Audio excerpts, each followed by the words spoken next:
everybody.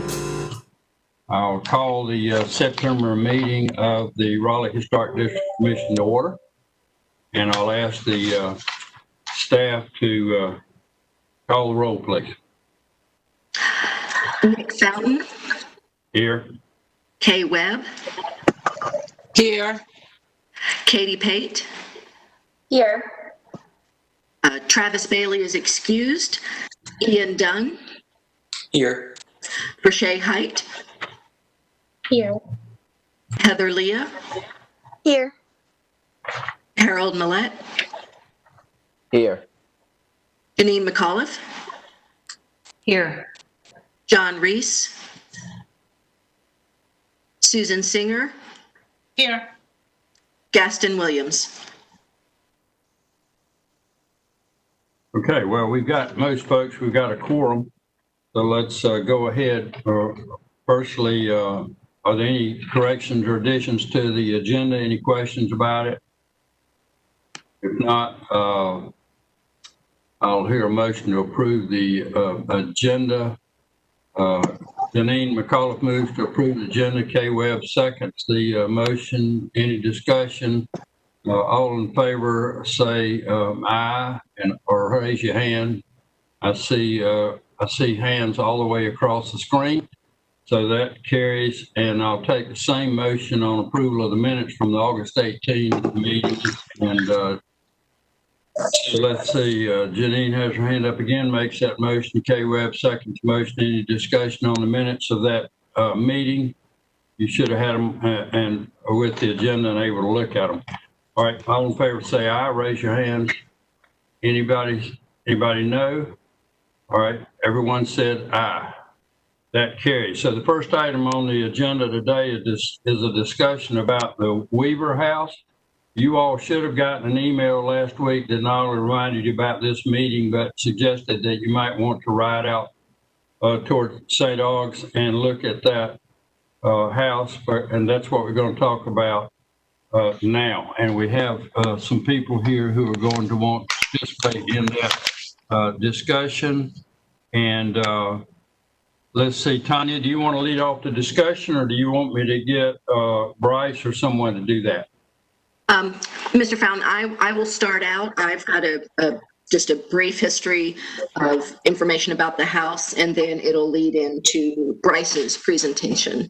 So give me just a moment and I will share my screen. Okay.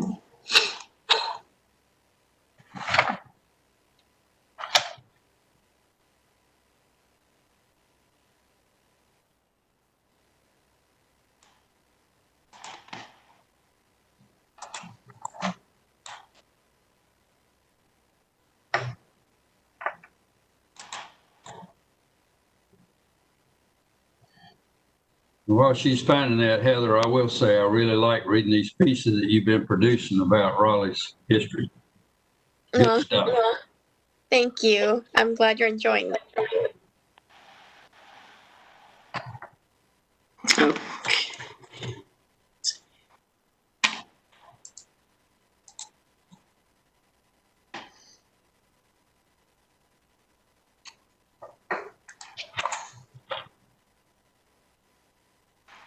Okay, sorry that took so long.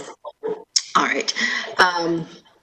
So the reason this item is up for you today is to talk about its current physical status and the potential next steps. So just as you know, this is the David and Ernestine Weaver House.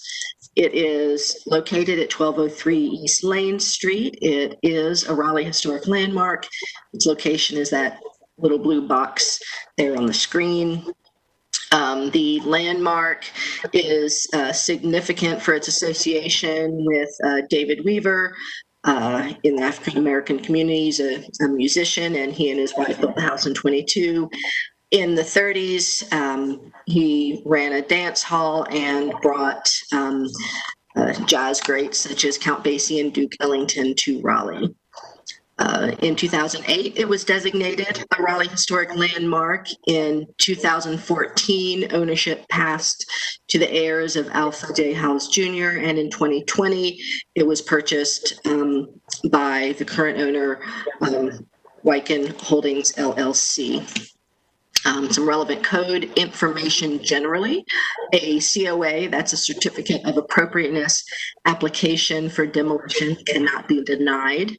There is a section of the code that says a certificate of appropriateness is not required if demolition is required by the public safety because of an unsafe or dangerous condition. So recent history of the house is in August 2016, a large portion of the house was removed. In September of that same year, plant preservation staff worked with zoning inspectors to issue a COA violation. In January of 2017, one of the representatives of the heirs filed an application for a COA application for demolition. That was not his desire, but he filed it. In February of 2017, the demolition was approved because it cannot be denied, but it was approved with a 365-day delay. During that time, the condition was that it was supposed to be enclosed, and over the years, we worked with him to keep it tarped with some success, not great success. In August 2018, that certificate of appropriateness expired. Then in mid-February of this year, the minimum housing code case was opened, and shortly thereafter, the current owner filed a new certificate of appropriateness requesting demolition because of COVID and the requirements of remote quasi-judicial public hearings. The owner did not consent to hold a COA application hearing using the remote format, so that has been on hold since then. Last month, in August 2020, a request was made by the city to certify that demolition is required for public safety, which brings us to today. And now I'm going to switch to Bryce's presentation, and I think I'm going to unshare and reshare. So give me just a moment for that.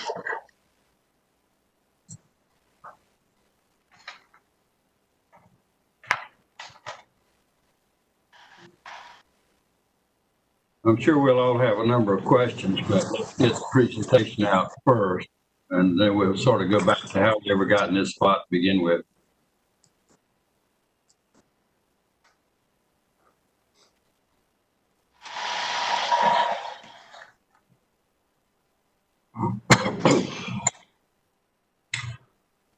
Okay, so Lee, if you could unmute Bryce, that would be great.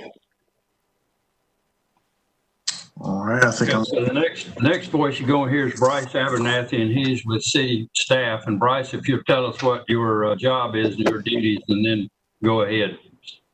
Certainly. Well, good morning. My name is Bryce Abernathy. I'm the Code Enforcement Administrator for Housing and Neighborhoods in the city of Raleigh. Our main job duties are to enforce the minimum housing code using all the state building codes.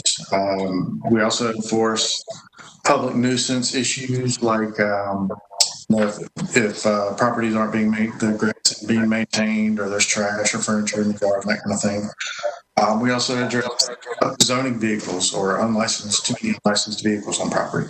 But I think as it pertains to today, we're certainly looking at a housing issue with 1203 East Lane Street. But if Tanya can forward up to that next slide. So here we are. We got a picture of what the house kind of once looked like on the left, which was it was a very nice house to what it is currently. I think these pictures were taken yesterday. About half of that front side of the house is pretty much gone. The tarps have deteriorated. It's been open to the elements for as long as I've known. Next slide, please. We've got boarded up windows all across. There's an even better picture of the side of the house right there on the right. If I'm not mistaken, I think this has been in some form or fashion looking like this since 2016. So it has been, open to deterioration, rotten wood. There's a lot of work that would need to be done to bring it back up to standard. Next slide, please. And again, you see the front porch right here on the left. About halfway back, take the whole length of the house, about halfway back from that porch is missing. Next slide. And there's a little bit closer up right there. Its foundations are exposed. There's quite a bit of deterioration going on right there.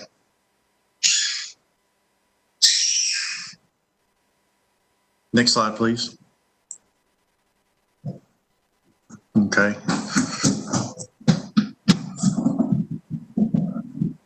And then we've got another slide right here where it's a little bit closer over the deterioration on the side of the house. I think that may be the last slide right there. But as far as demolition goes, we're looking at. So we're scheduling it to take it to City Council in November to have City Council adopt a demolition ordinance.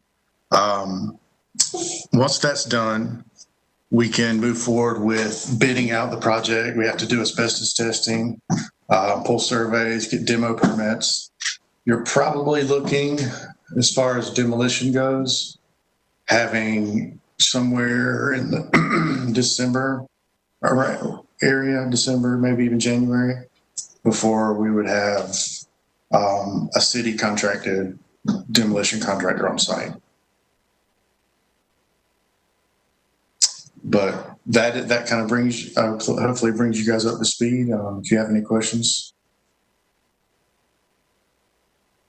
I think we'll have some questions, but I think let's hear from everybody that wanted to be heard. I have a couple of other names listed here. Hillary Leacock, also on city staff, was one. Hillary, do you want to speak, or you want to let Bryce carry the ball? I guess I can allow Bryce to carry the ball. I didn't have anything I needed to add at this time, unless there was a question that came up that needed me to respond. All right, thank you for that. And in addition to Mr. Leacock, Mr. Abernathy, we have Olivia Rainey, who is a neighbor in the area and a person with a long-time interest in preservation in Raleigh. And Ms. Rainey, if you can hear me, if you can go ahead and talk to us, we'd like to hear what your thoughts are as we consider this matter. Nick, this is Tanya Tully here. She is not on the line. I was not able to contact her this morning. So I'm not sure. All right. Well, let me do it. Let me do it this way, Tanya. If you presumably she has been in touch with you earlier or with city staff, if you can recount what her concerns are, and then we'll come back to questions, and we'll have some questions for Bryce, but also questions for you, Tanya, I think, to get us a little more history. Sure. We Ms. Rainey and I spoke last week, and spoke generally about the significance and importance of this house to the African American community, and she also her questions were related to she was asking why the city had not purchased the house for use for and then rehabbed for use for, I think she was suggesting, homeless folks or transitional housing, which is why Mr. Leacock was on the line to answer any questions with regard to that. But I think her concerns generally, that is, she does not want it to come down. Right. Well, nobody wants it to come down, but on the other hand, we're in a box. So Tanya, let me ask a few questions, and then I'll look for others that might have a question.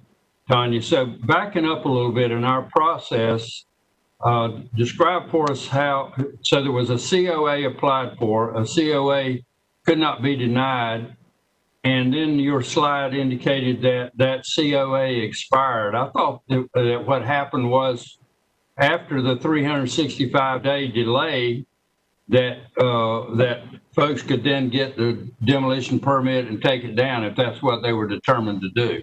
Isn't that? So what Yes, sir. happened right there? Okay, so the initial approval in February of 2017 was the COA was approved with a 365-day delay. So then in February of 2018, that's when the then owner could have applied to the city for a demolition permit and taken it down. But like any other COA, if work does not begin within 6 months of the issuance of the COA, so February to August was the time it was valid, and since it did not come down by August, then that particular COA had expired. That makes sense? Yeah, I got it. Okay, so that expired, and so there was no longer a clear path to seek a demolition permit. Correct. And that brings us to where we are. So a fresh application for demolition or COA was applied for in early this year, you said? Yes. And I'm not sure I understand the tactical reason for not wanting to have that process proceed. I guess the problem was that it would have, another year's delay would have ensued for persons with a desire to take it down. And that's why it's taken this path here. Now back up and tell us, Tanya, about the demolition by neglect process and what are the tools that we have or that our predecessors might have had. So the city code does have a section called demolition by neglect. It is intended to be used for properties that are essentially, by being neglected and not taken care of, they are being, thereby being demolished. It has been used typically in neighborhoods that have associations. So in Oakwood and Boylan Heights, the neighborhood will reach out to a property owner and say, we've made these observations, you've got a hole in your roof, the siding's not painted, porch needs repair, whatever. If that doesn't spur a property owner to, take care of the property, then they reach out to RHDC, who then will, a couple members of RHDC will go out and inspect the property. There's a list of, A through J, different items related to the exterior, and take photos and investigate, and then make a determination if this body does indeed believe that the property is being demolished by being neglected. If so, you make a vote, and then we forward it on to Housing and Neighborhoods, Bryce and his folks, to work with us and a property owner. It is a case where we would then work with the property owner to, help connect them with, potential tax credits that may be available. Also, help them reach out to contractors or vendors, whoever they need that we know that have experience in working with older buildings.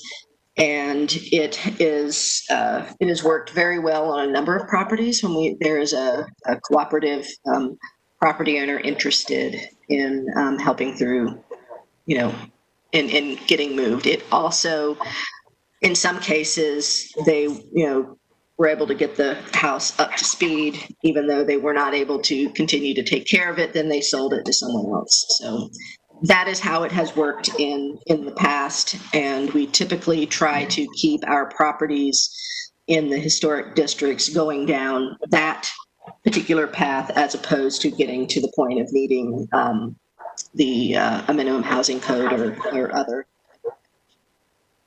Right. Okay. So are there questions, comments from, well, first of all, what is the decision that we are being asked to make here, Tanya? You're not being asked to make any decision at all. This was intended to be, informational because, well, we wanted to let, the neighborhood know, thus reaching out to Ms. Rainey, and she could share with her contacts and make this publicly known, also because it's been sitting on the COA agenda for many months as an item that has been deferred. And so what we anticipate happening, and please correct me, Bryce, if I'm incorrect, that's my understanding, is after this meeting, then the building inspector will go out and make, another investigation, and then a letter will be sent to you, RHDC, with a statement that the building inspector believes that the house does need to be demolished for public safety. And that will then formally release it from the need for a certificate of appropriateness. Right. Okay. So that everybody's got the playbook now. Are there questions from among you? I'll call on you if you hold your hand up. Janine McCullough. Thank you. Well, that was really informative, that whole explanation of hearing that process. One thing small little thing I just want to clear on is my first reading of this was that there was a reason why the owner did not want to proceed with the process due to the aspect of our virtual meetings, but I don't think that's the case, correct? I just want to clarify that wasn't actually the mechanism that stopped this engagement. It was more the issue of they didn't want that process, in place. Was that correct? So, this is Tanya speaking. I cannot actually speak to the motivations of a particular property owner.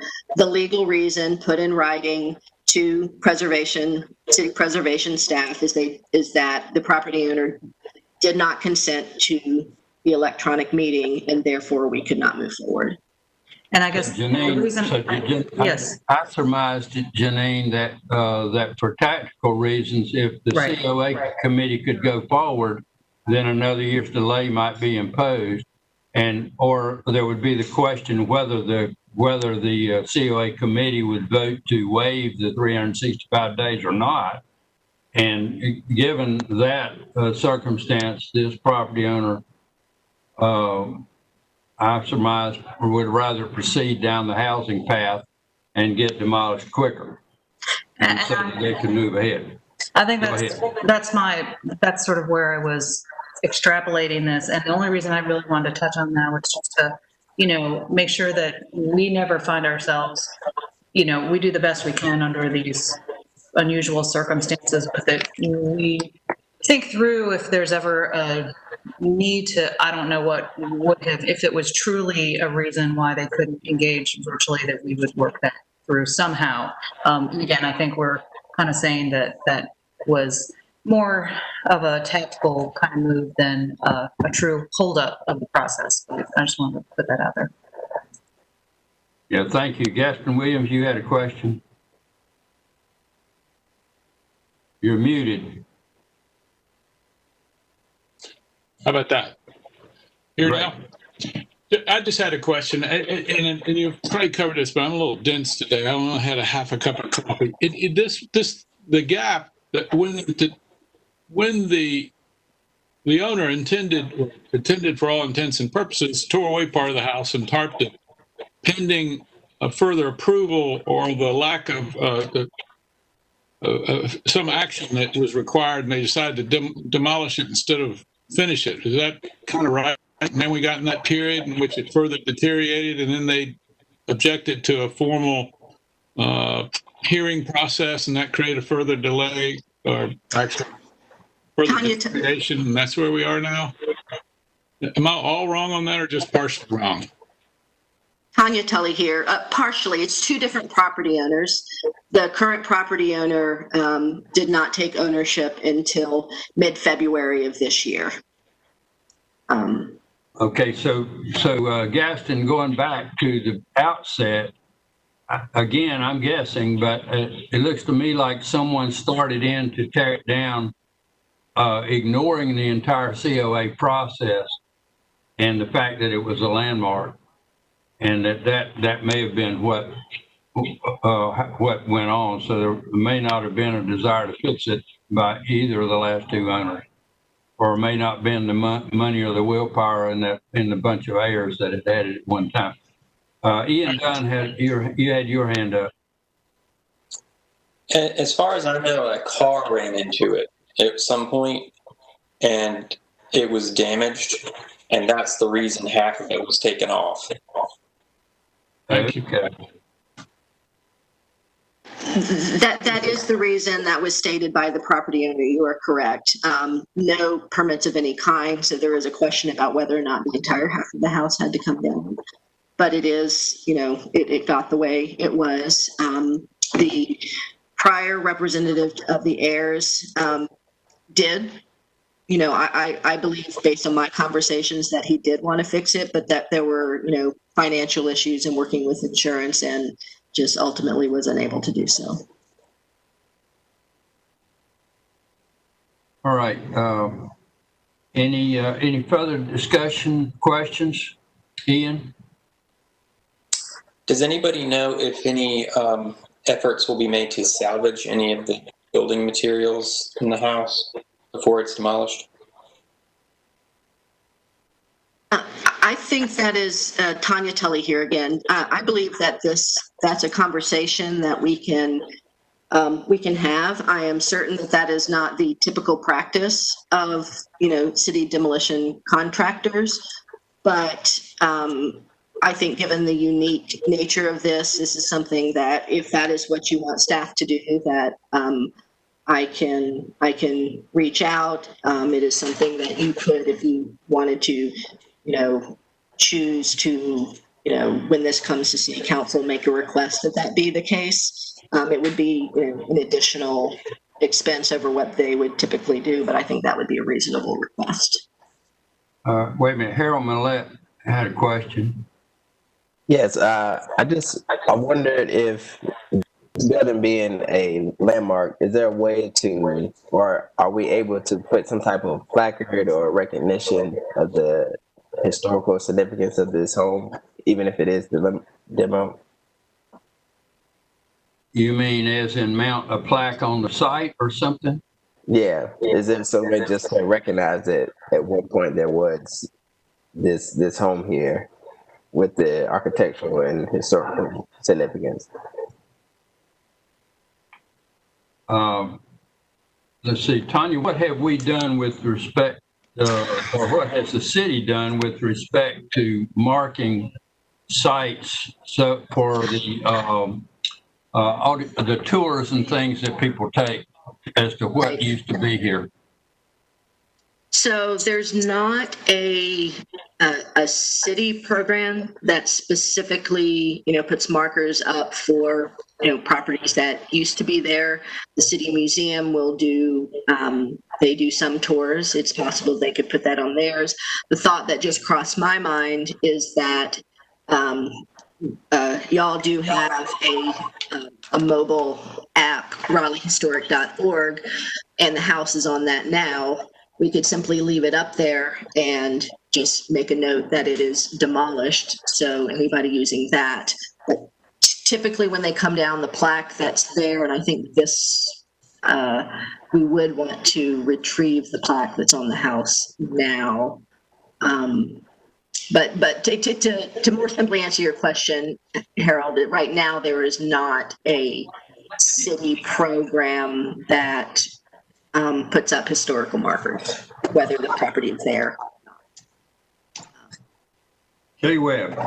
I just wanted to say, I think the program that does that is operated by the state, and I think it's currently on hold for a number of reasons. But if we wanted to try and have a marker there, that would be the process to go through. we were sort of moving away from the physical markers and more toward the virtual because of the vehicles that we developed, our predecessors here developed to make these tours possible anyway. So there is that going on, but nothing that without being aware of the audio, people would not ride by and be aware anything significant used to be there. So Harold, are you proposing that we do something or other? Yes. Even if that means we go through, maybe that's a separate agenda where someone will go through the state to get that recognized, or for now, I say we can keep it on the digital site, even if once it gets demoed. I think what I'm going to do with your idea, after we finish the discussion, is pass that to community awareness, for community awareness to think about what should we be doing here, in using this as a teaching tool or an example. Otherwise, of course, COA will need to think about how do we stay ahead of these things. I think. I have a question on that note. Right. Would there be any opportunity for us to, I mean, obviously we could go get photos from the outside. Would there be any opportunity for us to go in and document it in any way, going inside the home, getting photos? To what extent can we do that kind of thing? I think I'll call on Bryce Abernathy to answer the question of the relative safety of going inside that structure in its current condition and how we might document or retrieve material from it. So Bryce, can we get you to speak to us about what's it like in there? Sure. So with it being open, as long as it has been, and as much as it's deteriorated, I would be very hesitant about going in the current state that it's at. You've got rock floors. I would hate some percent. As far as pulling, interior finishes or decorative fireplace things out of the house, that's not typically something that we ask our contractors to do. That may be something that we can ask about, but I don't have an answer for that right now. For documenting, would there be an opportunity to come and at least photograph around the outside of the house and maybe through open doors without going in? I just want to know to what extent we could do that kind of thing. I think most of the doors and windows are boarded up. That's how we've gotten most of our documentation, is just from walking around the outside. Also you got to kind of be careful with trespassing. It is private property. So, I would, take that into advisement. Well, right. That's why I was asking, like, how would we get that kind of permission? Who would we talk to about that? The owner. Preservation staff has contact information that is on the certificate of appropriateness application. Is there any other question or comment? As I said, I'm inclined to hand the ball to community awareness. Katie Pate had her hand up. Hey there. Yeah, I'm curious. Do we know what the new owner of this business entity has any plans to develop the property post demolition? I'm not aware of what he is wanting to do with it. I mean, I know he's wanting to redevelop the site, but I'm not sure as to what he's wanting to build on it. Tanya may know. No, I know just that same amount. Do not know. Thank you. Gaston Williams. Just a quick suggestion, and by the way, I think referring to this community awareness for potential tablet marking for some of these things we lose, at least we could have a tablet. I've seen a mock-up recently of one that's going to be used on Overland Road that seems to be really good. It's informative. It's at an angle so people can see it, and you can also do a QR code to go to detail about it. But should staff, do we have a very short one-page explanation of how we got here in case someone wants to know or questions how we got here? Because it looks worse than it is, technically, bureaucratically or otherwise, however you want to put it. There's a series of unique circumstances that brought us to this position. And if somebody questioned what we did or what the city did, I think we ought to have an answer, because there's an answer. It's maybe not there's an explanation as to how we got here anyway. So we had just something really short and simple. In pocket. I think one of the things we would want to highlight here is the success that we have had on saving others, because where we were able to get up with them early on and not let it go downhill so much. And whether that could have, and I'm not sure after a car ran into it, whether in that particular location, depending on the economy in that year, whether it would have been feasible for somebody to step up at that point. Let's see, other questions, other hands? All right, then if there's nothing else, then I think we will refer this. We'll do 2 or 3 things. What I've heard out of it so far is that we will hand the ball to community awareness to look at the question of documentation, to look at the question of recognition, and then we will look to staff to see about retrieving our plaque off of the building. But in the process, I would think that when it gets to the demolition stage, that we would be able to coordinate with the contractor on potentially get some photographs when the plywood's pulled off the windows or and the like. Otherwise, with regard to Gaston's question, we've got we can get a copy of the slides that both of these speakers had here this morning as to what we got and what all the timeline was before we got to this particular place here. Tanya Tully here. My presentation will be up in the board docs agenda shortly after this meeting, and Bryce's is already up there. Okay. So question, somebody had mentioned salvage. Is that part of what you're asking, or are you just asking for access to take photographs? Well, Ian was asking about whether mantelpieces and beadboard or whatever might be salvaged from the property. I think that question can't be answered right. If we can find out, Tanya, then great. Otherwise, I think that's another thing that has to be discussed with the demolition contractor. So we will find out. My guess is that it is a request that would need to be made of City Council but we will let you know. And it sounds like there's time that we could bring that information back to you next month. I think that would be good. And with respect to council, perhaps we need to include in our comments to them that we would like for the specifications to build in the opportunity to see about salvage, the opportunity to document, and the opportunity to provide ongoing recognition. All right, Janine.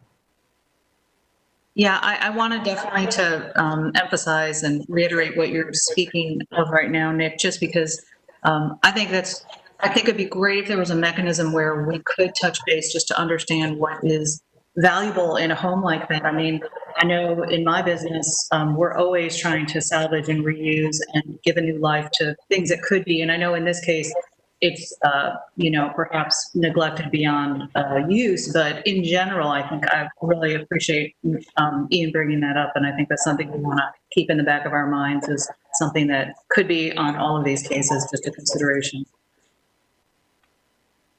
All right. So Tanya, does that give you what you need for this purpose today? Yes, sir. All right.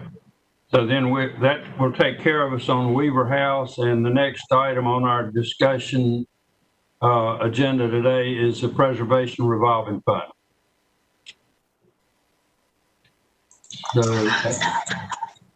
So I have a presentation on that as well. Tanya, again, I have a presentation on that as well. If you don't mind, I will share that with y'all. I would appreciate it. Okay.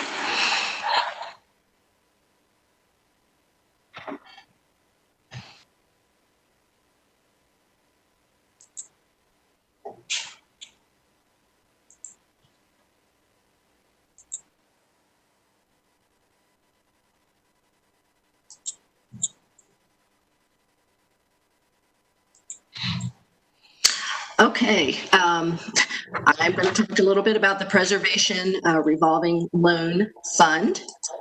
The fund was established in 1992. Over a few years, it was fully funded at $250,000. The fund came about based on recommendations in the historic preservation element of the 1989 comprehensive plan. And an additional $25,000 was recently received and added to the fund for a total of $275,000 when we sold the Plummerty Hall House. There was $25,000 in loans that had been made from by Housing and Neighborhoods back in the 90s, and the department head just said that we could add that to our preservation fund. The point of the loan fund is to assist in providing gap financing to historic preservation projects. So cases where getting a typical bank loan is challenging, the funds are a reserve and they're intended to act on opportunities and threats. The mechanism is that applications are made to City Council via RHDC as a 501c3 nonprofit, and all case requests are considered on a case-by-case basis. There haven't been that many loans over the years. It's not a huge fund, so I'm going to briefly go through each of them. One of the earliest and one of the most recent is the Plummerty Hall House, which was loaned out in 1995. 2013 is in there again. That particular loan had, there were caveats on the, requirements that it be lived in by the folks who received the loan, and ultimately the city obtained this as a deed in lieu of foreclosure. And the loan was for rehabilitation and repairs. In 2002, it was a $75,000 loan to help in the rehabilitation of the Roger Bagley's Daniels Piggy's house over on East South Street. 2012, Gethsemane Seventh-day Adventist Church, a $91,000 loan to do a rehabilitation and repairs from the 2011 tornado. There was damage to the rear wall. The Crabtree Jones House, shown here, and its former location on Wake Forest Road. The $100,000 was loaned to Preservation North Carolina to purchase the lot on which it sits now in order to aid in relocating the property out of the way of development. So it has now been rehabbed on its new site. And once again, the Plummerty Hall House, the $175,000 was loaned for the rehabilitation of the house and to relocate it back out of the public right-of-way. And the current loan, the only outstanding loan at the moment, is for the Lustron House on Haywood Street.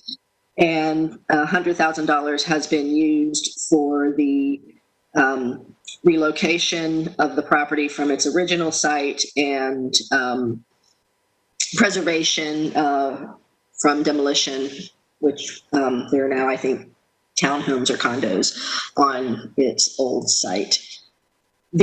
Some general information, the applications that are made, we use the Raleigh Department of Housing and Neighborhoods underwriting process for the application process. It requires the same basic kind of information. They have to tell us what they're going to do. They have to prove that they can pay us back. Typically, they are 2 to 3 year terms, 0% interest and a balloon payment at the end. The executive committee of RHDC will make its initial review before sending it to the full commission to make a vote.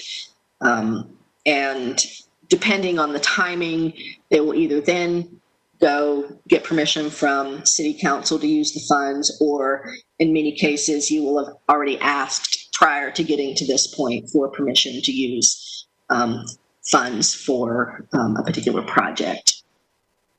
And if it is okay with you, I can pause and we can get some questions about the loan in general. And then I actually have some information specifically about the Lustron house. So do you want me to keep going, or do you want to pause for loan questions in general? Well, let's see. In thinking about it, you and I had talked about deferring the comprehensive plan 101 because we thought today's other matters might take a little longer. If it's if without objection from anyone on the screen, I'll suggest, Tanya, that we just pull the Lustron House committee report up and deal with that while you're talking. If you want to pause and see if there are questions about the revolving fund more generally, we can do that, and then we'll go ahead and deal with it. And then we can come back to the NAPC follow-up and other items on our agenda. Okay. Anybody got questions about the preservation fund more generally? I'm not seeing any hands go up. Tanya, why don't you go ahead and let's move to the Lustron house and what I got so far, Tanya, is that we've got $175,000 that's not loaned to anybody right now, and we got 100 tied up. Correct, right there on the slide. So there's exactly what you just said. So the next steps for the Lustron house just sort of is that well, first of all, RHDC has already made a commitment in votes last year or the year before to, with permission from city council, reloan $100,000 to the new owner, if they choose to apply for it and they meet the criteria. That ask needs to happen. Additionally, there are some very interested potential purchasers who have asked if a loan could be used to help them in purchasing the property, which is sort of a timing issue. And you are correct, there's currently $175,000 available. Just a brief little bit on the Lustron house. They were built between 47 and 50 and made entirely of an enameled steel. They were teeny tiny, and they came in parts that needed to be assembled on site. This picture is of our Lustron house prior to its relocation. So the history of ours specifically is that it was located out on Buffalo Road and known as Got No Farm. George Morris being the sculptor and builder of it. In 2016 is when y'all first asked City Council for permission to use $100,000 of the revolving loan funds to preserve it and get it relocated. There is a memorandum of agreement in place between the city, RHDC, and Preservation North Carolina, covering the relocation, the loaning of some funds to Preservation North Carolina, who built the foundation, who's marketing to sell it, and all of that.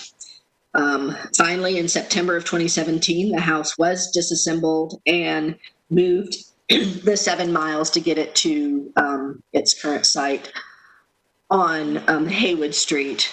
For those of you who have not seen it, there are 2 videos that Raleigh Television Network helped us put together, documenting the history of the house as well as the actual move of it. After much to do, the house was finally placed on its current permanent foundation in February of last year.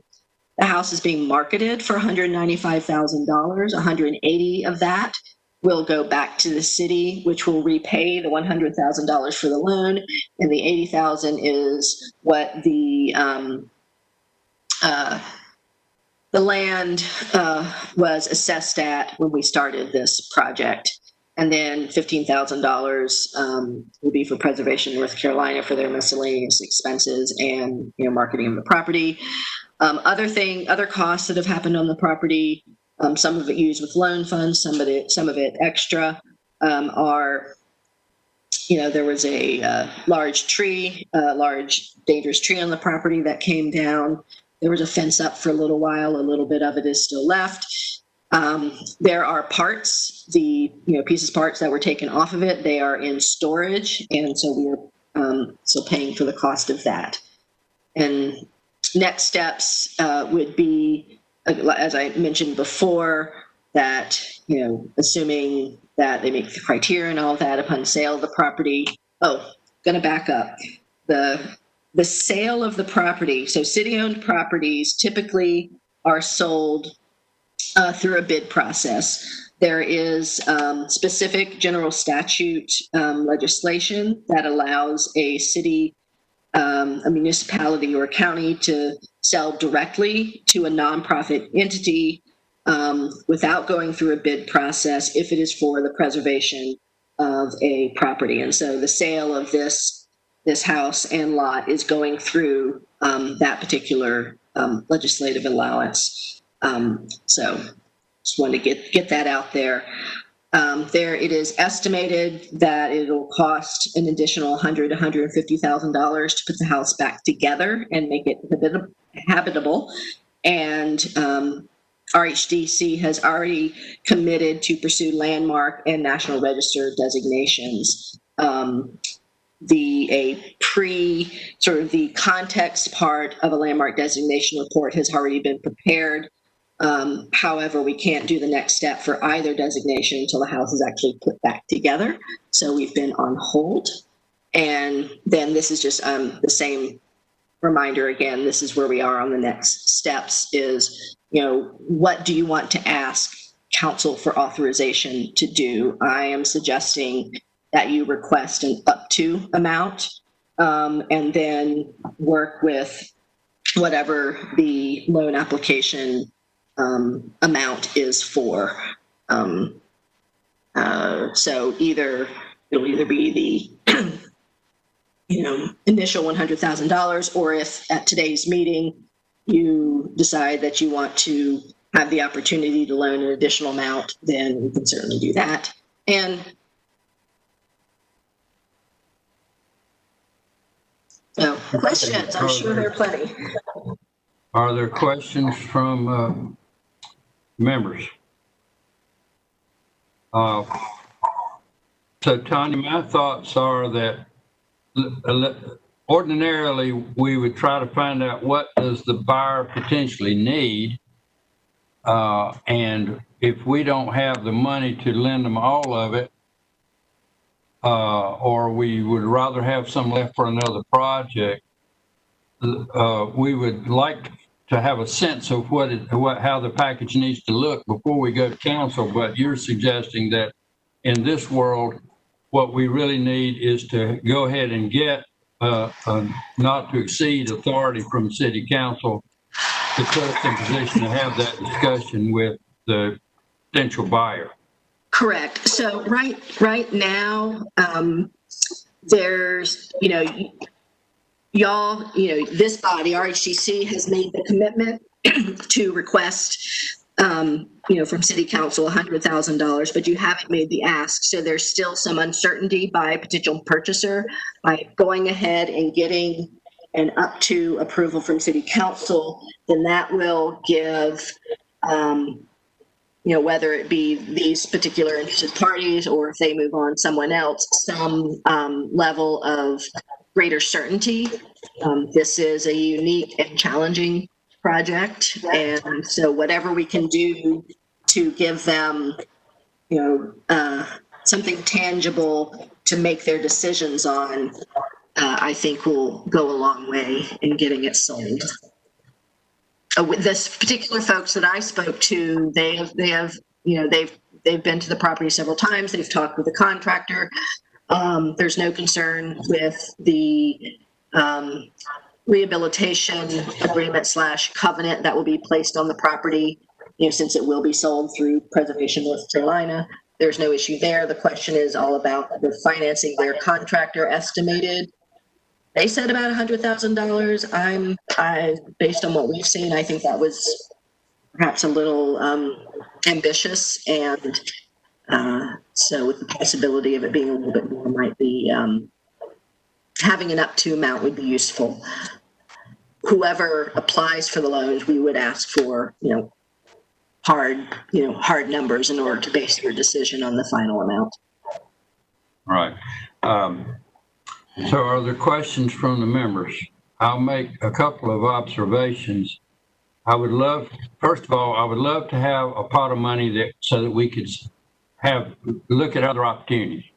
On the other hand, we really need to move this one.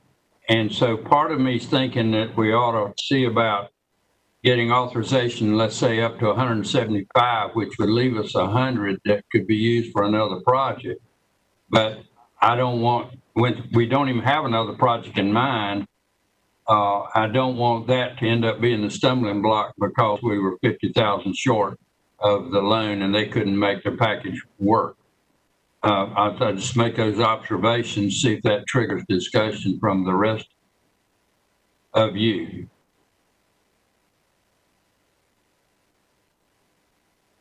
All right, Brashay?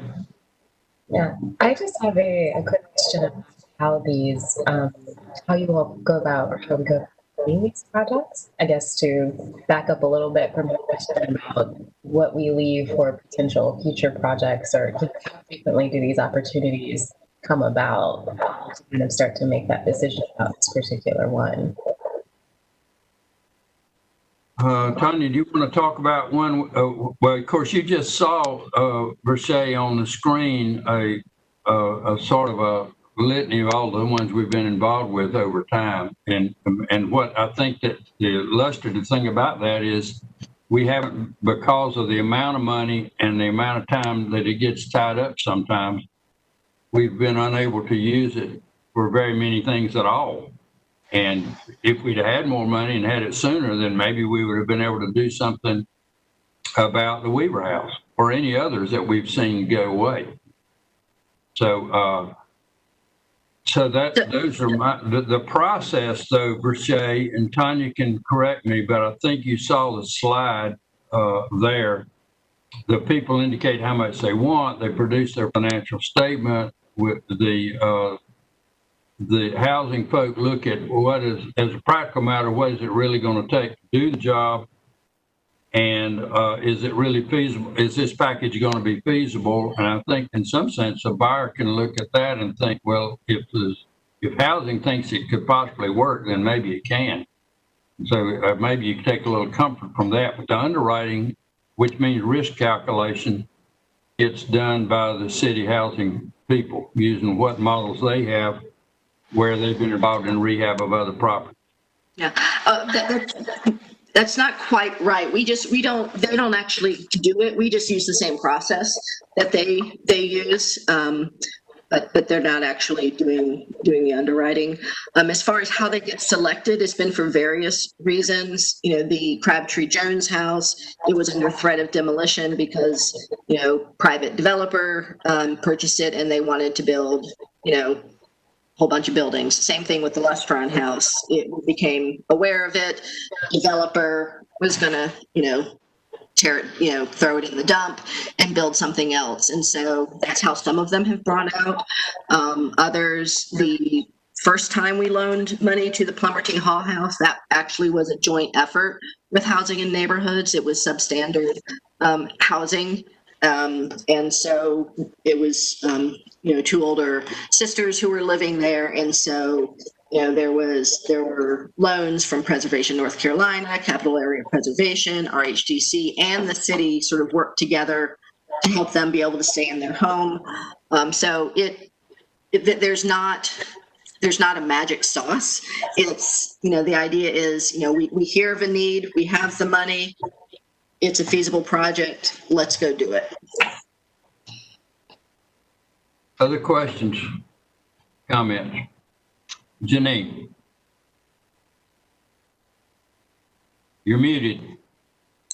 There we go. I was going to make the comment that I appreciate the thought of, trying to leave some money for future projects. Just knowing how long we've been talking about this since I've been, commissioner, and I just feel kind of like that. What is that saying? Like a bird in the hand is worth two in the bush. Like I just feel like I feel like it makes sense to be aggressively trying to move this project. And if that, we don't know what's coming and what we are going to be able to work with in the future. But I think the idea of upping that amount to 175 feels like a good idea to me, just trying to encourage this project to move forward with some buyers. Are there other comments or questions? Gaston, did you have your hand up? I did. I agree with your recommendations, and I agree with that we need to attempt to move this along with all deliberate speed. Hopefully, to nail something down before the end of this year or the end of this quarter financially, because I don't think next year is going to be the greatest year to try to do this kind of thing. Right. I'm seeing a lot of heads nodding on the screen. Are y'all? Does that mean you're comfortable with the 175 idea?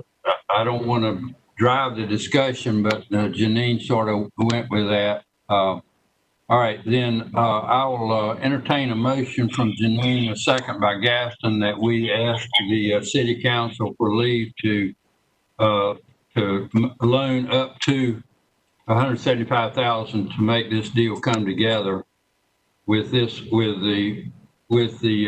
current lookers or the next ones to get the deal to happen.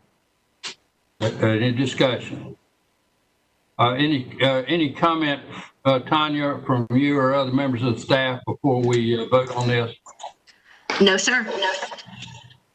Okay, so the motion is for to ask the council to okay up to 175,000, and all in favor, raise your right hand. All right, I see Janine, Gaston, Harold, Heather, Ian, Katie, Susan, Versailles, and Kay, and I'll vote aye. So that's unanimous of all who are present on this virtual meeting. So that gives you some guidance. What other steps need to be taken at this time on the Lustron House, Tanya? Nothing from you all at this point. So I will prepare a memo and all the backup documentation, and it will be the second city council meeting in October that this will get on there for reasons.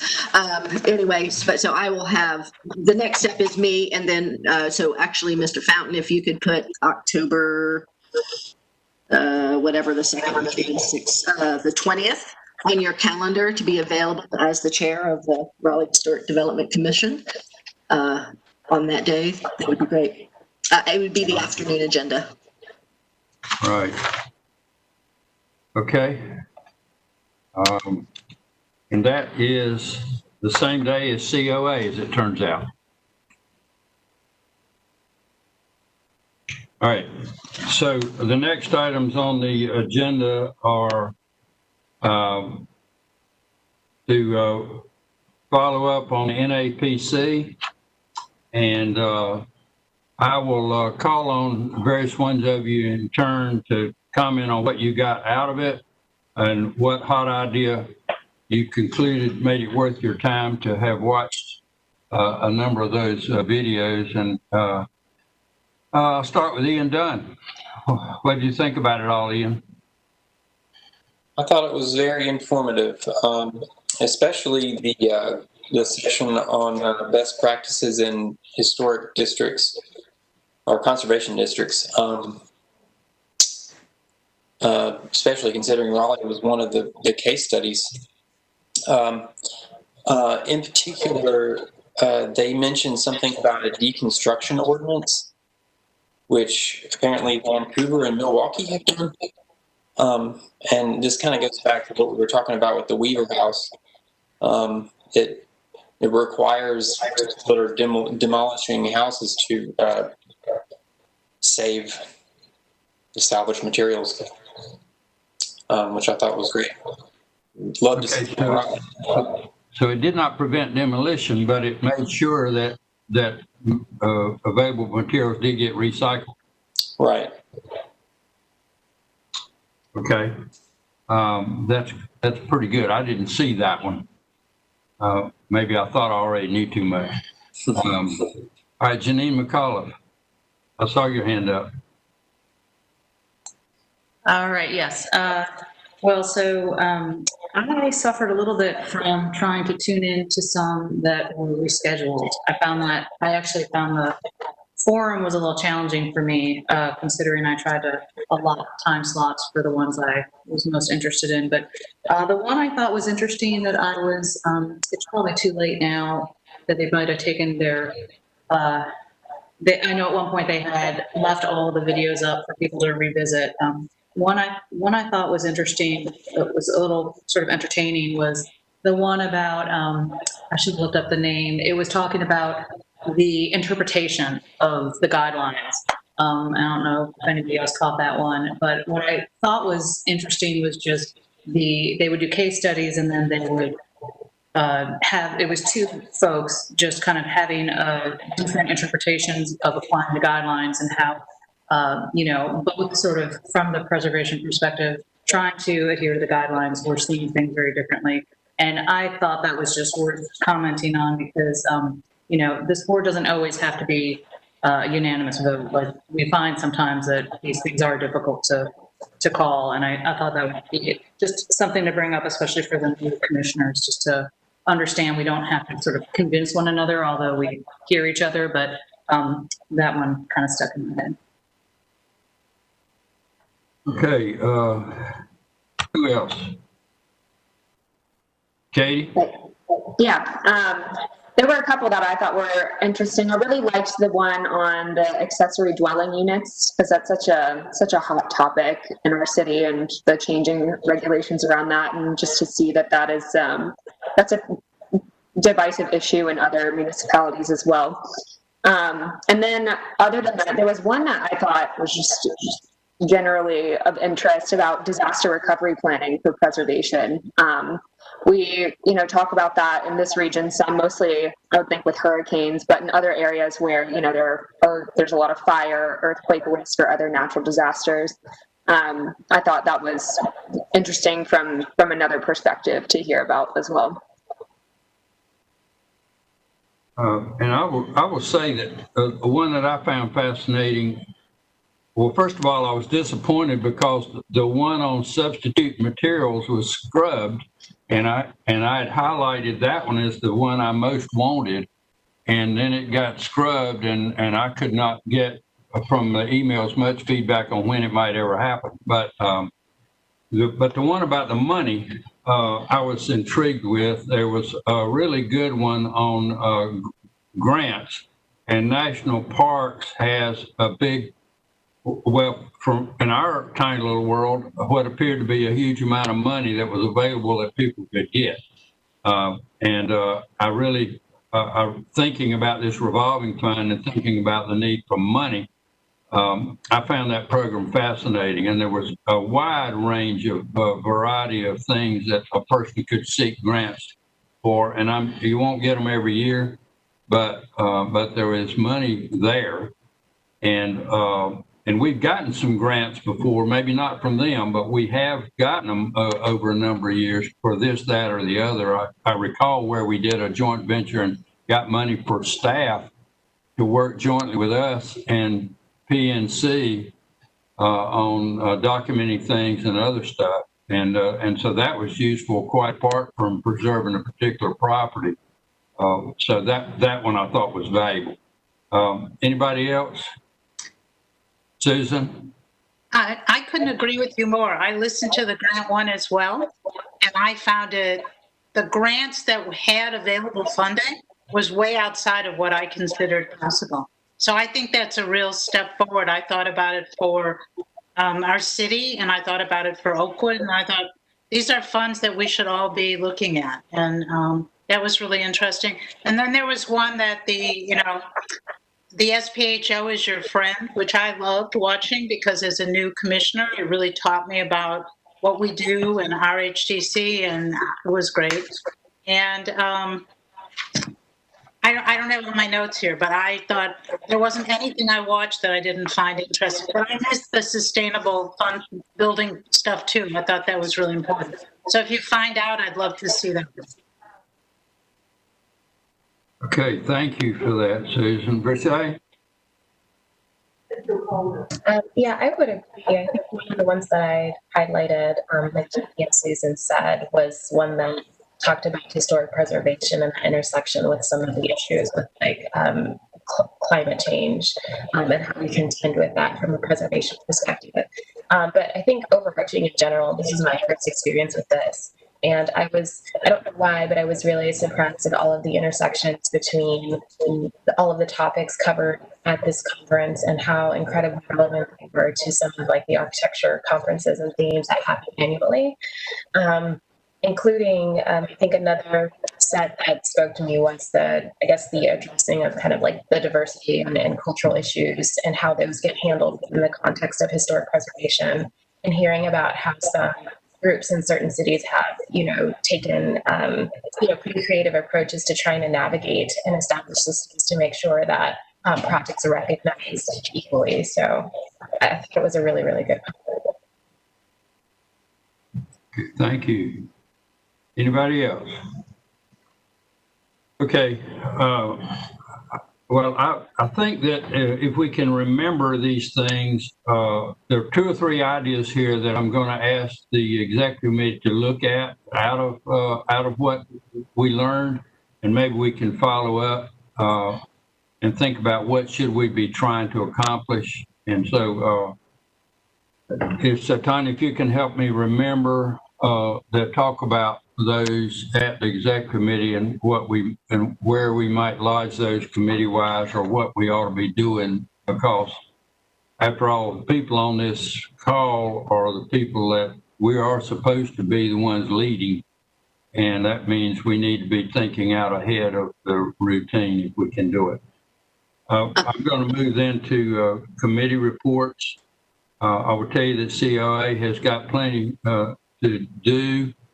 I did get an email from Mr. Team in the last week, and they would like to change the name of the landmark that they live in to include both the husband and wife, I think it is, and that's sort of, I don't know that really ordinarily would go to COA, but we'll maybe talk about it there.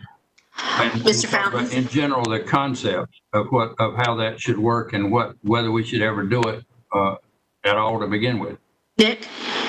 Yeah, Nick, Tanya Tully here. So that has already been to research committee once already. So, okay, so Jimmy was following up on that. We will tag that along with some other landmark designation. It has to go through the whole big old process to make it legally happen. But you'll see it again. All right. Well, that's great. All right. So anything from community awareness? Nothing major. Heather? They're just discussing ways to continue doing outreach during the pandemic, and we have some ideas for some live streaming tours, and that each month we'll have a specific historic landmark that we'll examine on social media, which will culminate in a live stream tour. And we're also discussing more in-depth projects that could include having historic speakers and hosting forums and conferences where people could come and maybe do like a Zoom meeting, and we could collect their email addresses and also provide interesting and engaging content for them to watch. So we've got kind of several levels of COVID-friendly outreach that we're planning. Some are very easy and basic, and then some will take a little bit more planning. That's the basic run of it. It might be that we could get one of those folks from the NAPC, one of their lectures, and essentially piggyback one of those and redo it and pull in a bunch of people from Raleigh for that purpose. So Yeah. it'd be something to think about. Research, Ian? I'll come back to you, Gaston. The main thing I have is that Hillcrest Cemetery and the McAdams House will go to the November 4th City Council meeting to be passed off to State Historic Preservation Office. The next step in this process to becoming a historic landmark. Tanya Tully here. That's actually the date of the joint public hearing. Oh, okay. So we will, so everybody should put that on your calendars. 7 o'clock, November 4th. It's a Wednesday because the 3rd, they don't meet on election day. I'm not sure how that joint meeting's going to happen with it being virtually. My guess is y'all will just be attendees, not on camera, but there and listening. We will need a quorum. More information to follow. Okay, thank you for that. And we're hoping that we will not be in sackcloth and ashes on that day. It being the day after election, but we will see. Gaston Williams, you had your hand up a minute ago, and I bypassed you. No, just a footnote to Heather. I thought what was just said was interesting. We were talking about ways to engage the public in what we do and what we try to do, and our project's underway. But bringing in a guest speaker from the conference that was particularly a presentation on a parallel issue to ones we might face here would be a great way to engage people in some socially distant theater or virtual or whatever. I just thought it'd be a great way to tie in from other parts of the country to what we do here. That's a great idea. And one other thing I talked about was, and this was all Travis's idea. This month in particular, we're focusing on method. And I think we were looking at maybe either Oberlin or Mount Hope. Looking at some cemeteries, we're wanting to cover a lot of relevant cultural, like how history relates to things that are happening culturally today. So we're trying to delve a lot more into history of marginalized communities. And also for a speaker, we had talked about maybe Linda Dallas from St. Augustine's.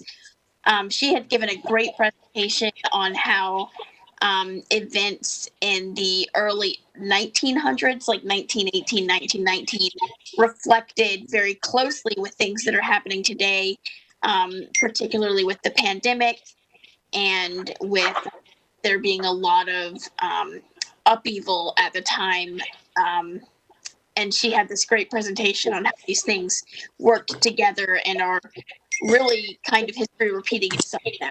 So we had talked about maybe talking about pandemics and also a more in-depth look at marginalized communities' history. Sounds good. Sounds good. I think there are mailing lists that can be got through the City Museum and through the Museum and Mordecai group as well, because those friends group would be a ready-made audience if we can access those contacts. And Nick, the long game, we ought to be sophisticated in reminding ourselves during periods in which budgets are being evaluated for value, I think we can further demonstrate our value, or at least make it known we're doing things, because if budget planners have to slice them because of falling revenues in the next 3 quarters of the next year, 2021, we don't want to lose assets. Right. All right. I don't know of any report on the Dorothea Dix at this time, but we need to get a meeting pulled together probably to try to get that. That's an ongoing thing, and folks are not waiting on us, and our committee better assemble pretty soon to think, how do we need to be plugged in, I believe. Anything else? Kay has been blessed. She didn't have to make a report today for nominations. I do want to welcome our new commission member, Harold Millette. This is his first meeting.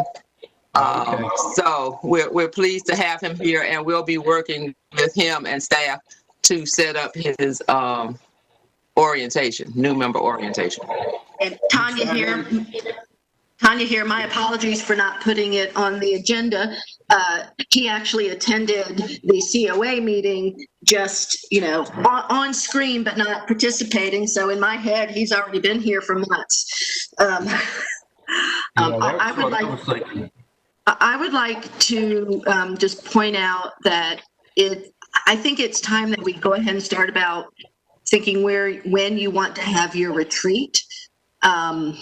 And maybe I can bring some dates to the October meeting and see about meeting in January. Does that seem reasonable? Yeah. Okay. I think that'd be great if we can figure out a way to do it. It would be nice if we can do it live. And I will tell you, I've been trying to think about whether to invite everyone physically to my house. But I guess even though we'll probably have the pandemic with us next spring, maybe we'll do it then. We've been able to do some things. But I just think it would be nice if we could actually be scattered around the yard 6 feet apart and be in the same space and have some conversation where we didn't have to mostly take turns to the way we're having to do these meetings. So anyway, we need to retreat, and we need to get where we can be together more than we've been able to do right now. And Tanya, Tully, one more thing. Tomorrow at 4:00 is the COA committee training. I can't now remember if I sent out the actual WebEx invites. If not, I'm going to do it again today. Everyone will get an invitation. So even if you're not on the COA committee and you want to come learn, that's fine. It's going to be from 4 to 6. It's not going to be in person, so we're not going to feed you, but feel free to eat and learn at the same time. Okay. Anything else? All right, then thanks everybody. 9:07 by my clock. We've done some good here. Heather, I would say it may be that we can take that Weaver house and talk and do something about its history. I don't wish to bring down the wrath of Raleigh on us for not saving the house some way, but on the other hand, it is a way to educate that this is what happens, and when people don't care enough soon enough. I think there's a delicate way we can approach that as an opportunity. I definitely like to see us explore that and save pieces of the house if we can. Right. Okay, everybody. I'll declare this meeting adjourned. Thanks, and make a good day of it. Bye now. Bye. Thank you. Bye.